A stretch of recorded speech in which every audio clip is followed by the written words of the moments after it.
Hello, everyone. Thank you so much. You are tuned into another edition of the Bread4Soul CONVOS with myself, Sir LSG. And I hope you are enjoying these sessions. I hope they are informative and they are inspiring you in some way to get through with your music career, to get through certain obstacles that you might be facing or that you might face in the future. And in this one, I'm chatting to producer and label owner Luka from We Go Deep. Enjoy it.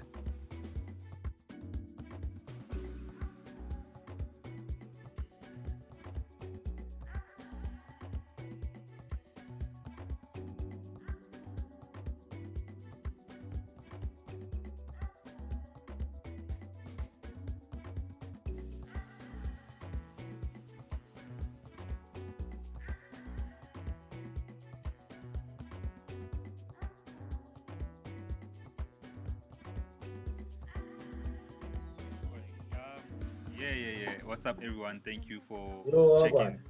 checking this out. I'm chatting to Luka Kasirivu.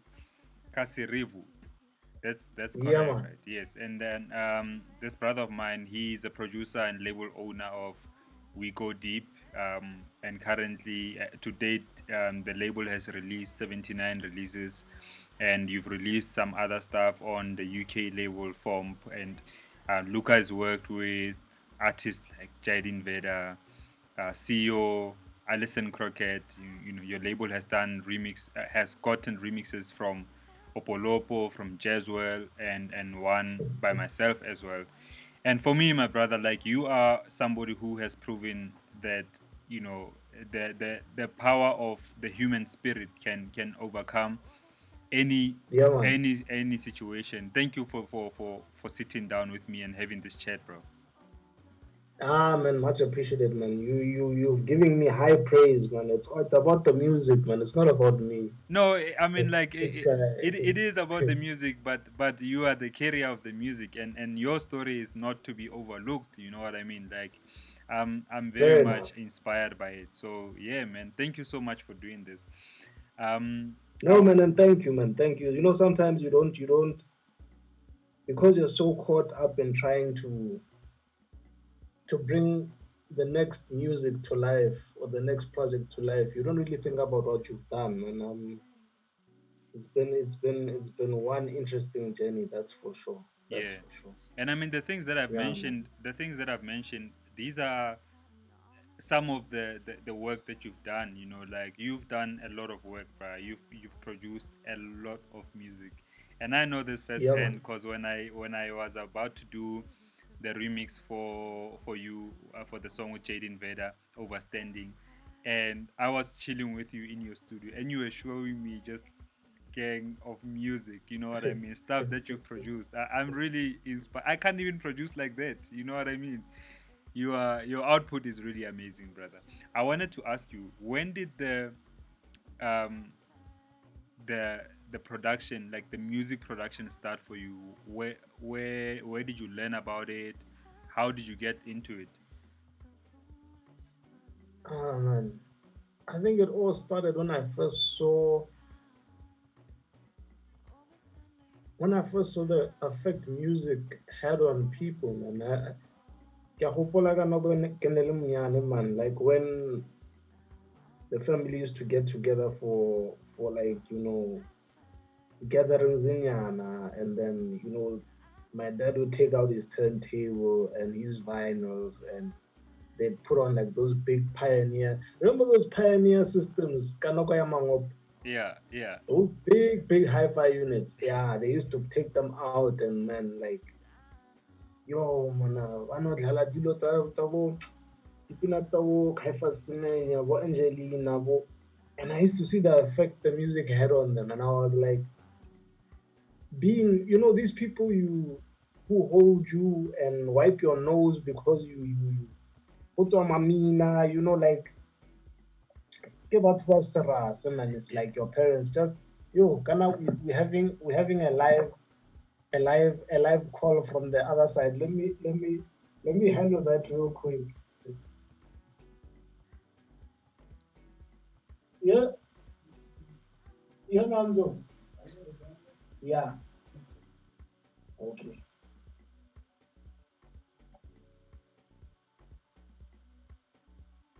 Yo, let me close that door for us real quick.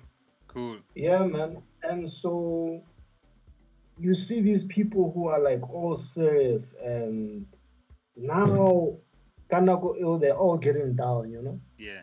to the music. So Yeah. I was like, yeah, no, man, this music thing is serious. And then ever since then, uh, just seeing that plate, man, that plate, that wax, that vinyl hit a turntable, and then watching the needle be placed on it and start spinning, and then all you see is smiles on people's faces. Yeah. Man, that for me just. Then by the time I got to high school, DJing was the only thing on my mind. Yeah. Only thing on my mind. Only thing on my mind. Let alone Nagoya. I think what made it worse was Radio Bob. Yeah. Nagoya, Nagoya who Teach Matters, Bob Mabena. I don't know if you remember those days, man. I do. I do. I do. I remember the first time I heard Sweeter Love. Blue Six. Yeah, Blue Six. Yeah. My life changed. My life changed. I had never heard a song that I just it didn't make sense to me. Yeah. It didn't that dum, dum, dum, dum, dum, dum. Yeah. And then Aya's voice. That la la. I was gone. Like I shouldn't have been awake. It was like 11, 12 at night. Because I remember they played house about 12, 11 at night. Yeah. I snuck out of my room to sneak and put on the hi-fi. Not too loud because those speakers are powerful, but Yeah. I remember listening to that song, man, and thinking to myself, what is this? Yeah. Next thing I found out, Get House. And then at that time, there was so much good music, Rurals, Coca, Cesara Vora, the Santi Verona remix. Mm. Then there was New Day. There was Rhythm Centric, Come to Me. There was so much crazy music coming out, man. You could not you could not help it, man. You had to fall in love with this music. For sure. For You sure. just had to. You had to. And then Then by the time now I got to varsity, I had to buy vinyl. I had to. yeah. I had to. I had to. I had to. So so I so, had to. so now because you were so into DJing, but I know you were also when you were in varsity you became a rugby player, Kopoch, Yeah. and you no Yeah. Kopoch was actually in high school, right? Yeah, that was high school. Yeah, and then you became a rugby player then, and then while you were in varsity, that's when you had your accident with Yeah. playing rugby, and you broke your neck, which now landed you on a wheelchair. And Yeah. how did the recovery? Because I can imagine. I mean, I can't even imagine because I haven't been physically in that space, but I can only try to imagine the difficulty that that it brought to you, and also the mental strength that you had to have to be able to come back. But I want to know, like, was it a choice for you to? Oh, let me first ask this: what did it take from you, the recovery? Like, what did it really draw? What was needed for you to really recover and be on the path of recovery after the accident? Everything. Everything. Everything I had and more. Everything I had and more. Everything I had and more. That's all I can say to you. Yeah. It's not as an it's God, it's my ancestors, it's my parents, it's the family, it's those who dwell with me in my blood and my bone, my guy. It's You know that statement, yeah, you'll never know how strong you are until you have to be. Mm. But it's more than just me. I can't lie to you. Yeah. I can't lie to you, man. Because I think even now, just to go back to when you're asking about production, production came. I was toying with the idea of production Mm. before my accident, and I was learning from a family friend of mine at Jones. The Um, late great Art Jones. yeah, the late great Art Jones, man. May he so continue to sail the cosmic winds, well, man. But he he started to basically start to show me, okay, Reason is where he makes music, and he gave me a basic idea. Then he gave me like the program, and he was like, use it and see what happens. And I started playing around with it. And I was making some deep stuff, but it was still DJing, man. Wax, man. Mm. Vinyl. You know when you have vinyl on your fingers. You know when there's a time where you are mixing in a song with vinyl. It's like you're touching the song. You Yeah. know when you press a Q button, Yeah. you're hitting a button. Yeah. But when you're holding the vinyl, you are touching the song. You Literally. know what I mean? Yeah. There's a big difference, and I. I can't explain it. Like even the way you mix vinyl is totally different. Yeah. But anyway, let's not debate about which is better. They, they're both the same, but vinyl is better. Let's leave it there. But yeah, but only after the accident, um, things got real because when the accident initially happened, I couldn't move from the neck down whatsoever at all. Mm. And I remember the neurosurgeon came to me and he was like, "My guy, I just think you must prepare yourself because the way your neck broke, you're not gonna move again." Mm. Literally, I remember this was like because I was in ICU and things for like a month. That period from going to ICU to high care and then out to rehab, Mm. it was about a month for the initial trauma. Mm. And then when you go to the rehab, now they have to sort of like acclimatize you to this new situation you are in. Mm. So when you don't have any movement from the neck down, it's sort of like no movement in the hands, no movement in the fingers, no movement in the legs. The only really thing you can do is sort of move your head a little bit, but other than that, nothing. Mm. Um, I remember there was a time I was just in the bed and I said, like, so this is it, like. And for whatever reason, man, something just spoke to me and said, this is not you. Whatever you do, just this is not you. Sure. And I just from that day I just kept listening to that voice, and turns out that voice was more than just me and God. It was actually my ancestors as well, because Mm. there's a number of other things that came to light after the accident, which sort of made me aware of this other side of who we are as African people, and I had to wake up to that.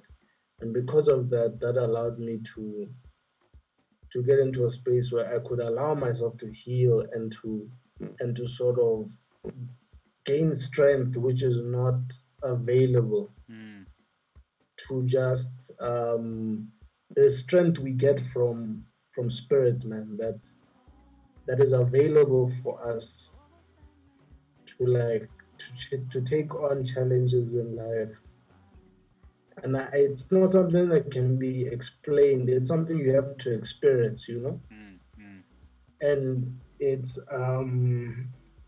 and part of that journey was just also allowing yourself to be more, Yeah. to be more than your situation. Yeah. Yeah. And but yeah, but technically, once I started getting a bit of mobility in my hands back, though I can't move my fingers.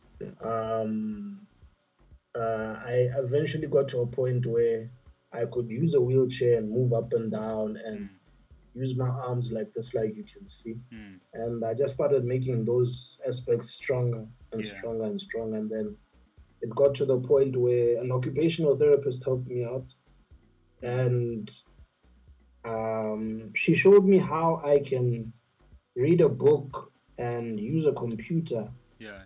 by attaching a strap with a pencil to my Sure. hand. Sure. If you can always keep on looking up now, because I think Yeah, when you look a there. pencil to my hand, you know. Yeah. So basically, after that, I was faced with the thing of now when I got home, what do you do?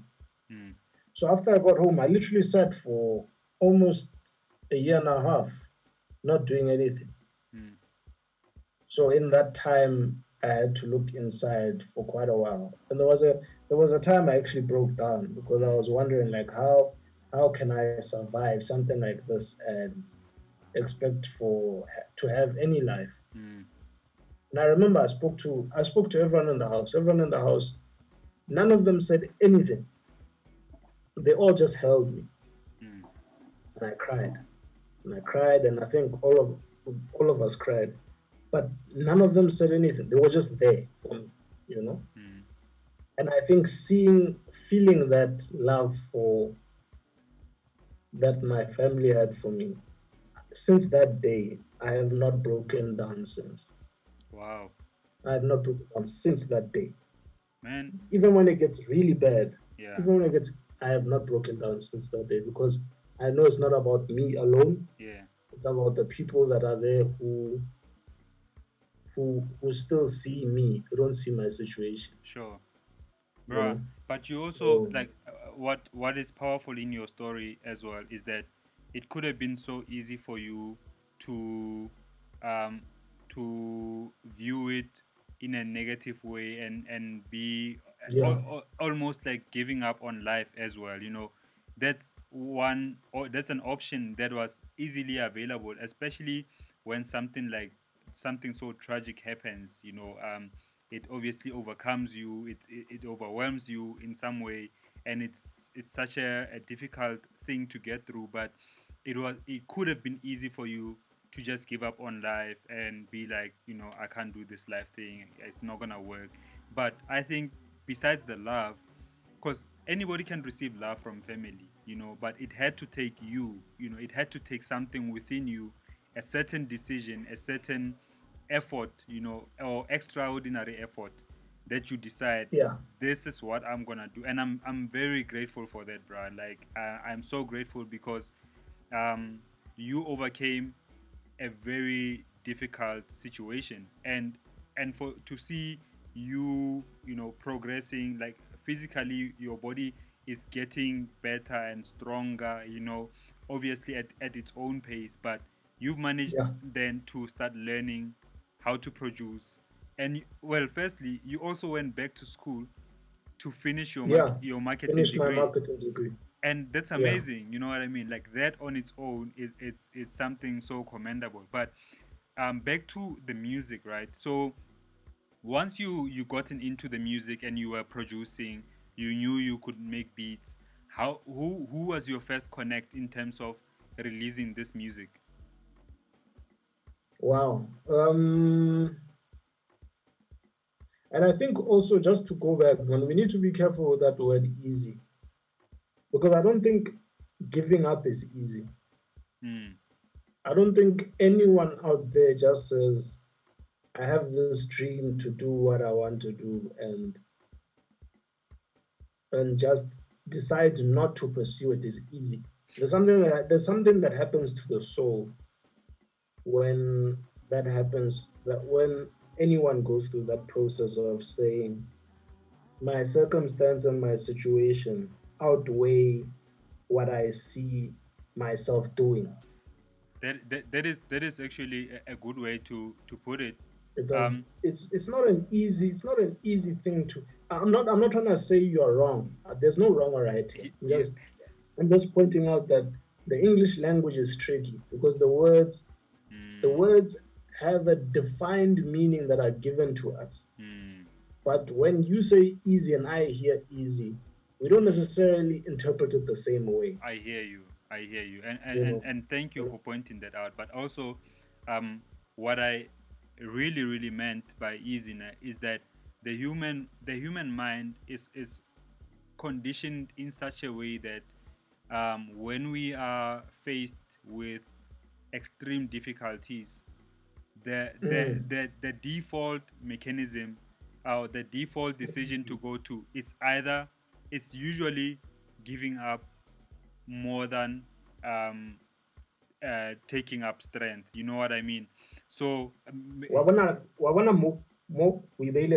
yeah, you put it exactly. We are taught that because your circumstance is like this, the default is just to let the circumstance define you. True. We're taught that. We're shown that. Our environment shows us this. When we go out, Mokas, and we see those guys who are talented at soccer or talented at art, and still Honanong, Bamos Potong, they are now 40, they're still drinking at the same corner under the same tree. We are taught that you see this, it plays out in your environment that even though these guys are from the same place as me, they had dreams, but look at them. So automatically in your mind, default error, forget about going to business school. You know what I mean? I think that word easy, there's too much that's being sold to us that we don't realize we're being sold. But let's not deviate. Yeah, let's not deviate. But we made the point. We made the point. But let's talk about so once you started producing music, you can make beats and your music, your quality, you are confident in it. Who was that first connect with regards to releasing your music? It was Andy Compton, man. Andy Compton. I think I had made so much rubbish music. Let me put it that way. When I say rubbish, it's not that the songs and the concepts weren't good. I didn't have that refined ear yet. Let me put it that way. Because I then started to say, but these factory sounds on Reason, they're cool, but another thing, man, doesn't have that thing, doesn't have that like it doesn't sound like me, if you can put it that way. So then I started like looking for like samples, and then I started discovering for analog, and then I said, okay, but analog. Okay, when I looked up analog, then I saw production techniques, more compression, more reverb. So when I started to teach myself this, I took like a good month and a half to 2 months just reading about all these things. And then in the third month, I was practicing, like applying these techniques. Then I started to discover tweaks about how I can take a sound and make it bigger. And then like I can layer two sounds and create a harmony that harmonically shouldn't make sense, but makes sense, if you get what I mean. But then when I got to a point where I was like, okay, let me take this to someone. I took it to a whole bunch of people, randomly. And then out of all the people on Facebook, while I was still on Facebook, Andy Copter was the only guy who said, you know what, my guy, your sound is not that great, but let me try you out. And he gave me this other vocals of a guy called Rowan. I think it was Rowan. It was a jazzy song. But I remember working on the vocal. Can I live vocal? Someone gave me their vocals, like, they trusted you. Hey, naga chance more straight up, man. I just said I'm on a chance. But like something happened while I was working on the vocal.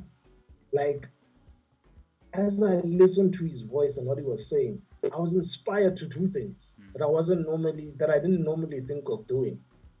And at the end of this thing, I had like this 6-7 minute song that was just different, man, from anything I had produced. And then I said, This is it. This is Luka. This is a Luka sound. Sure. And from that day, I stopped trying to make music that sounds like something I've heard, and just make what is happening in that moment come alive. Sure. If I'm feeling down, if I'm feeling sad, if my the I'm having issues with my woman, or if it's a crap day, if it's a great day, the music will sound that way. Sure. I hear you. And ever since then, man, or if even if you listen to a lot of the music that I'm doing now, it even when I listen to it, it will take me back to the day I made it. I hear you. I hear you. So You know? actually, it my kind of minuses my next question, because I was about to ask you that how do you make music, and especially the house stuff that you make, electronic music, when you don't have a nightclub reference, because you don't go out at all, you don't go to nightclubs, and you're not experiencing that club feeling, but Yeah. yet you have your own way of creating a feeling with your own music. But you've already explained it. It's your way of working. It's how you're connecting with the music at that moment, when you're making the No, music. it's rhythm, Muna. These things are in us as black people, eh? Um, it's something that it's spiritual, man. Music is the spiritual. Once you get into the studio and you start touching those keys, and you start creating those drum patterns and those rhythms, something else takes over, my guy.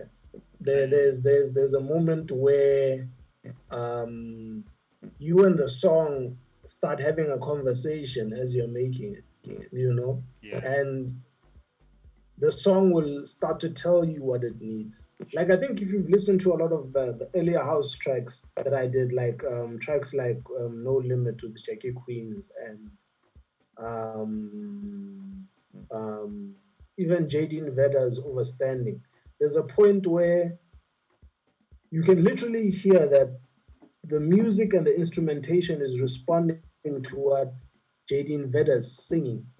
Yeah. So as the mood in her vocals change, the instrumentation and the elements in the song change to what she's saying. Sure.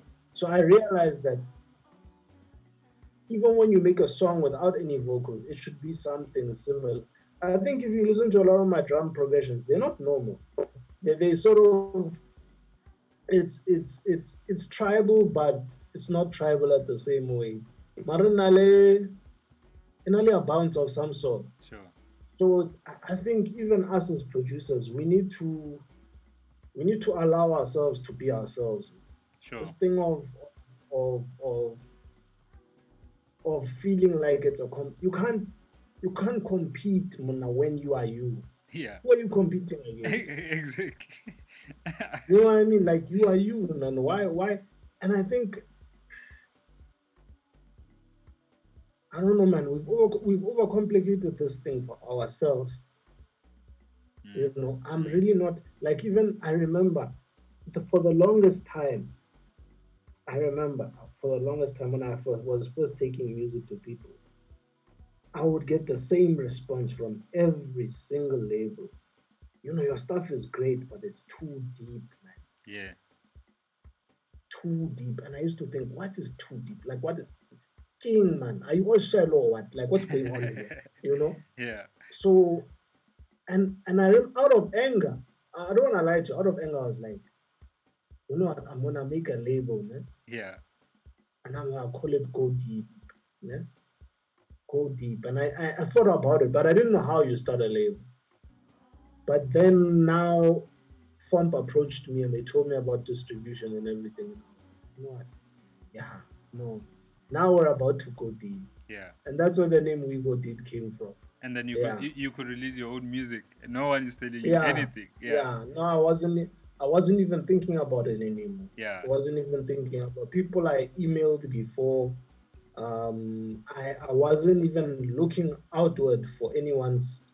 I just said I'm gonna just put this music out. Sure. I'm just gonna put it out. Whether someone listens to it or doesn't, I cannot tell. Like Yeah. I just know this music. It needs to come out somehow. Sure. And And yeah, it did, and you released. mm, You went on to release. I mean, on your own label, like I mentioned earlier, 79 releases, just on yeah, your label, and a couple of more remixes that people did for you. And but I wanna talk about um, something that you are doing, that you've been doing for a number of years now, which is creating music for libraries. yeah. How does it work exactly? Like how did you get into it, and then how does it work? Well, initially there was a situation I had with one of the vocalists I first started with, where we both got into the idea that okay, we're gonna form this partnership and we're gonna release this music, and as we do so, automatically you assume money is going to come, which is just man, the people who are listening to this thing must also know we're not making money. we're not we're not making money from releasing music. Like we're not. It just doesn't happen. But like um I remember we released a lot of songs, and she said to me, "Okay, so like when are the royalties coming?" And I said, "Hey, man, like royalties? You're talking about royalties? I don't have the money to like release this music the way we've been releasing it anymore."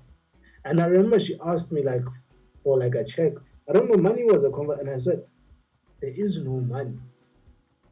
And she just stopped talking to me. She just disappeared, you know. So that made me realize that this person actually assumed that I would just do everything and money would just be made, which in hindsight was not unfair on her because I didn't know either. But what that taught me was as I started working with more vocalists from from overseas and stuff, I started to know. I was upfront with them from the beginning that look, this is my situation. I don't have money for your full fee, and I'm not in a position to even get like the best remixes. But they were like, dude, I like what you do. I'm not even bothered about whether you're gonna get good remixes or not. Mm.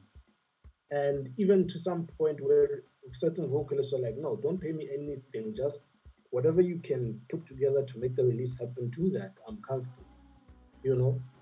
And but in the process of going through that thing of asking parents for money so that you could get a remix, or borrowing money from family so that you could do certain things, or you can upgrade your studio, I said, but there has to be other ways of making music, money from music, you Mm. know. Then I discovered production music, music that goes on to your adverts, jingles on radio.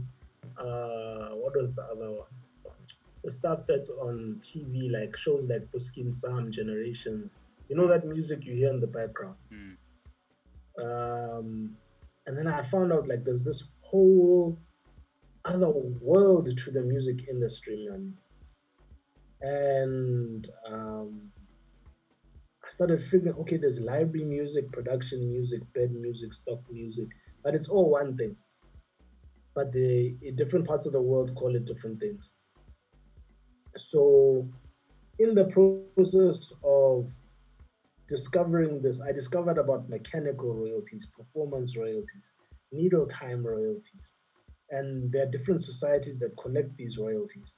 And then also there's publishing rights, there's copyright, there's intellectual property, and how that intellectual property is linked to these different rights, and how you can earn from the mechanical like usage of the music on TV, and you can also earn from the performance of the music on the TV.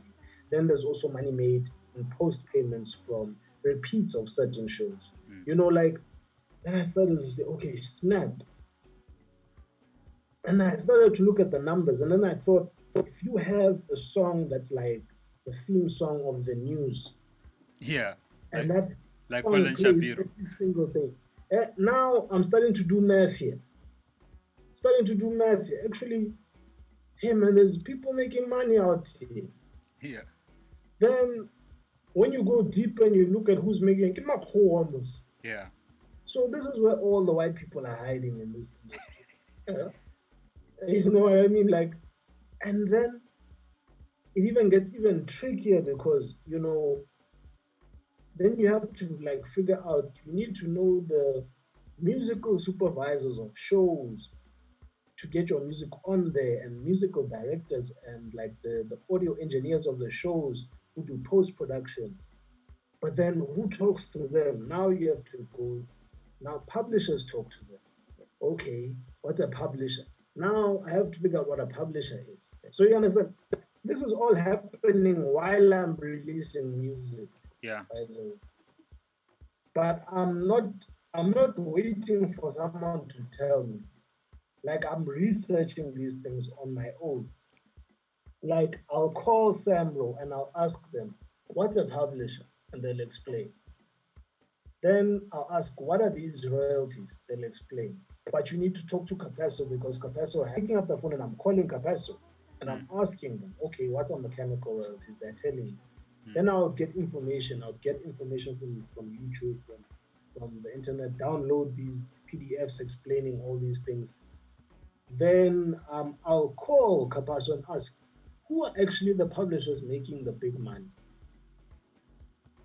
Then you'll hear it's Share, it's Ramadans, it's Red Igloo, you know. mm, Now I actually call these guys mm, and I ask them, can I work with mm, you, you know?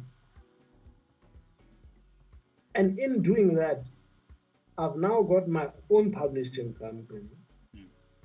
which I put all, like the majority of all my production music on.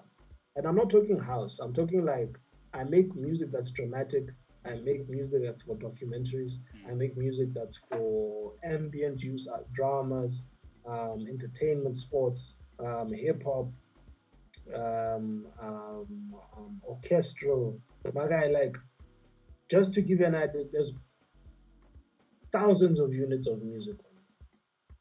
So now, in the process of making all these other genres, I've now branched into these other genres of production that I could release to the point where I'm actually now in the process of starting a sub label to cater for these new sounds. But to go back to production music is painful. It's painful in the sense that if you release a production album now, you'll only know if you're making money from that production album 2 years from now.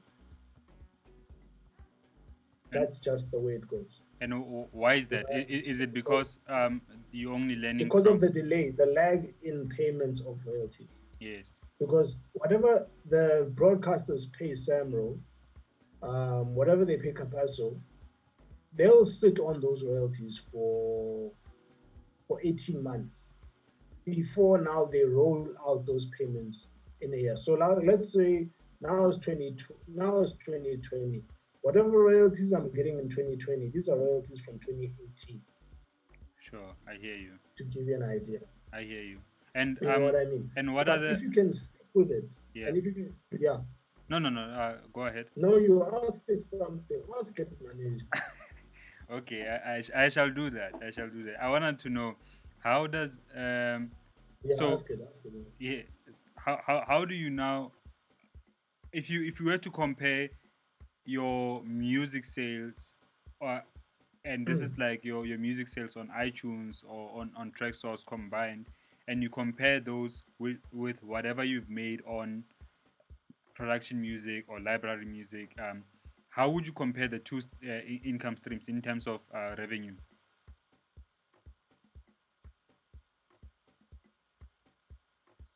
I run the labels with production music. I hear you. I'll put it that way. I hear you. I don't when I release music, I don't even bother about whether it's gonna sell or not. Sure. I'm releasing for the love, like purely because I can. Yeah. Let me put it that way. because of that experience I had with that vocalist, I said I'm never going to let money get in the way of me releasing the music I love.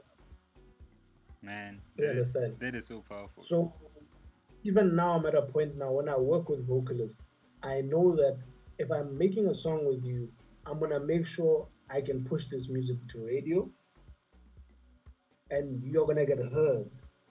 So at least let get the exposure or the platform you need to get gigs so that you can start eating. Mm. Do you understand? It's that understanding where even if a vocalist like I work with CEO, I work with Jackie Queens, I work with um there's another vocalist I work with quite extensively. I don't know why the name is escaping me. But I'm not looking for performance like when they go to gigs and they use my songs. I'm not looking for money from them because I know I'm making money from production music. Yeah, I You know hear what you. I mean? I hear you. I hear you, bro. And production music has been able to get me to a situation where I can replace equipment, I can get equipment, I can upgrade my system, and I can save a bit, and I can contribute quite high. Yeah. Mama, there's nothing more fulfilling to me than making sure gore re na le motlakase ko gae. Sure. No one has to use their own money to do that. Sure. Re na le dijo mo ntlong. Mm. When mama a re o shota 500 rand, I can send a grand. You know Sure. what I mean? I hear what you say, bro. You know what I mean? Yeah. That for me, money is not a thing of my account is fat. No, no. What is the point of having that money if it's not putting you in a position where you can do what it is that speaks to your soul? Sure. Mm. You know what I mean? I'm with So you. library music, and this is a long process, my guy, because even now I'm not making huge money. I'm not gonna make as if Kimodi millionaire. Mm. No, I still have a lot of work to come. Like because there's also making sure you go through publishers where you can get your library music onto platforms that can get your music onto TV in Scandinavia, in Britain, in places like Hungary, countries in the States. Mm. Like you need to maximize. If you Mm. really want to make money from production music, let me give you an example. There's a guy. There are guys who are making money from production music, né? Mm. Who make their money for the year in one check at the beginning of the year. And then they're done. Yeah. Damn. Yeah. But like you must understand, those guys are part of the furniture in the industry. Like that's why it's so tricky because you can't be doing your thing in isolation. Mm. You know what I mean? I had to produce so much quality. Like people assume that when you're making music for TV and for library music that you're making generic stuff. If you want to really stand out, you need to make music that's quality, like radio quality, like commercial quality, like um how can I put it?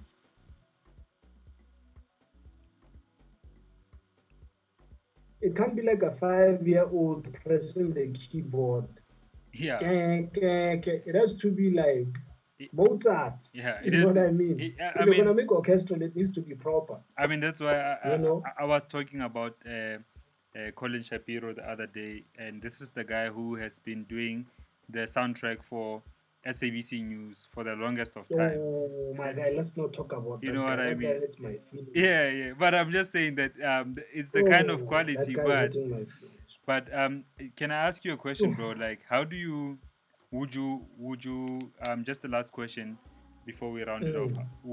How would you if you would how would you advise somebody to make production music and actually make it work?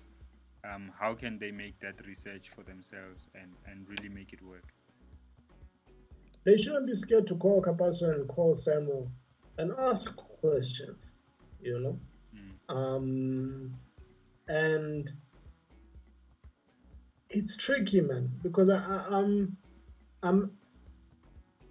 there's a lot of people I make music for now that are publishers, né? That I was told don't even bother talking to those people, man. Like those people are stuck up, or someone tells you, man, hey, these guys, they're so difficult to get hold of. Mar, nah, I went there, I spoke to them, and everything was top terror. There was no issue, Mm. you know. And the guys were open, they were happy. Some people will tell you, no, man, these guys only take 2 or 3 songs, but now they took albums from, Mm. you know. Mm. So you are not gonna know unless you ask, Yeah, I'm with you. you know. It's just like Kanako Tonto Pasha, you won't know what you need to do with the ancestors until you won't know if you're gonna get the answers unless you ask, Yeah. you know. So it's one of those things where as people in here, as Ronabodak, we just need to be brave, man, with our things, man, and not be so. Work with what you have, Joe. Mm. Work with what you have. When I first started producing, I had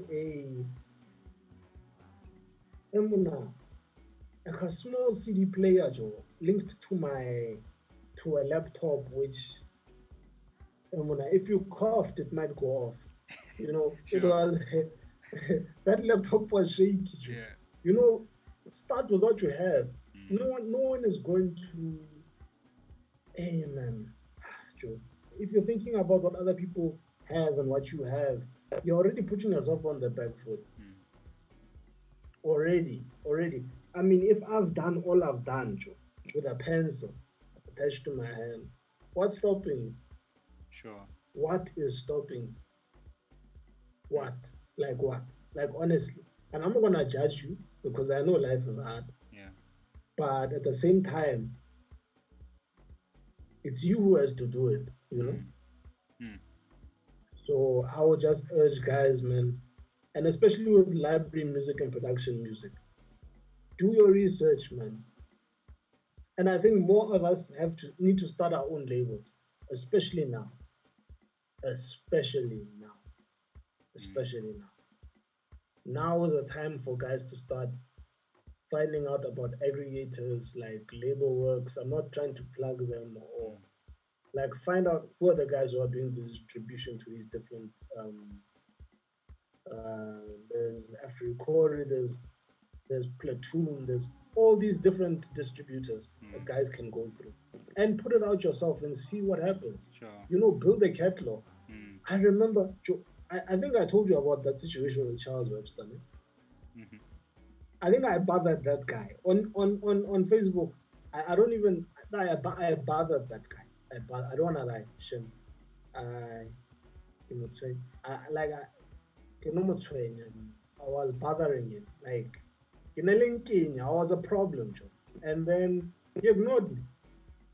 And then Alan from Soul Candy was like, I've got a song I want you to remix.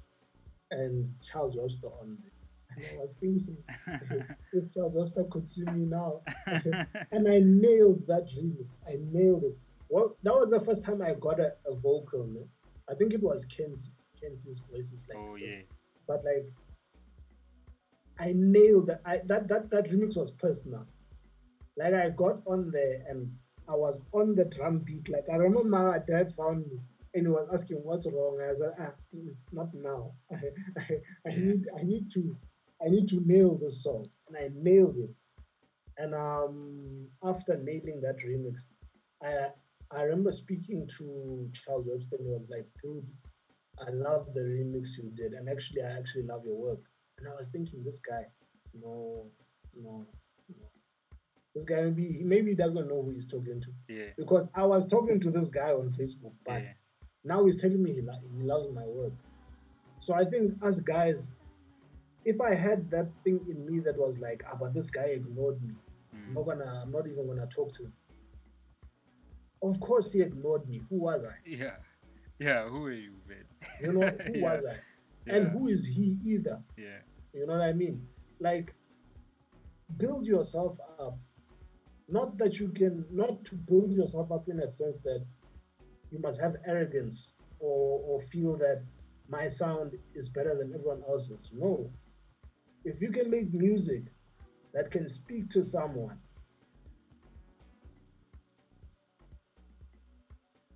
to the point where that person says, I love your music, or to the point where someone wants to work with you, whatever happened before that doesn't matter because whatever you were doing at that time didn't speak to that person. Mm. Mm. But eventually it did because you've gone through the process of building yourself up to the point where what you're doing can speak to even the person who ignored you Mm. last week. Mm. Mm. That is Your powerful. music, the music should always speak for you. Always. Mm. Always. I think we worry too much about accolades and reputation and how many followers we have on Twitter. Like Mm. we're missing the point, man. If if if I've had messages from people who tell me, "Mona, your music got me through a time when I was in hospital." For me, then I know I'm doing what I'm supposed to be doing. Sure. Because this person only knows me for the music. They don't Yeah. know my story, my Yeah. backstory. Yeah. There's people even now who don't know I'm in a wheelchair, who I Sure. work with, Sure. or who even listen to the music. They don't know anything about, but they know that the music speaks. Mm. Man, That's why I do what I do.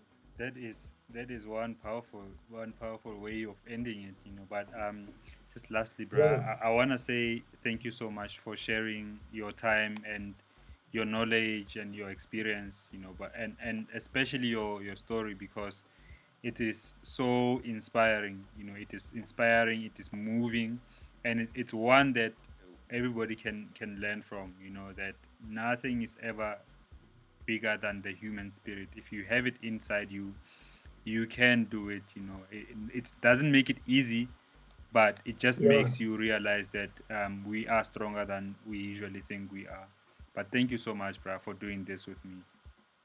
Ah, man, man, you don't forget these formalities, man. I know this thing is for your channel, man. Mara it's or out here, man. Yeah, Mar, thank Out you. here, man, I'm still here in the same place, in the same wood, same chickens making noise outside. Like that's always gonna be me, man. Like, Yeah, but tell me, ah, do man. you still have that blue label there somewhere in your house? Yeah, I've left alcohol, man. I don't talk about those things, I, man. I'm too young to.